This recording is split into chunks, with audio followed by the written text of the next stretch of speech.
All right, so this slide is focusing on the dynamics of the motion of a sphere which has been thrown on the ground with initial velocity v0, and the initial angular velocity is uh, 0. So no initial angular velocity, but there is a linear velocity which it is given. Now if you see the equations, there is a friction acting. You can see the free body diagram also. So, and there is a torque acting because of the friction.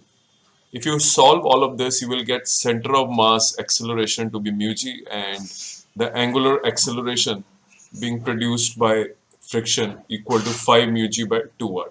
You can apply the equation of torque and you can find these.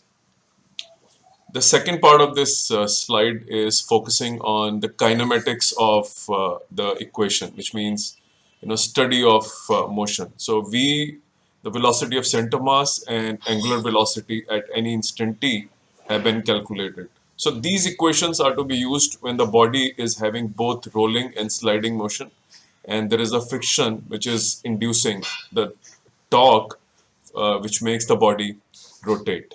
Thank you.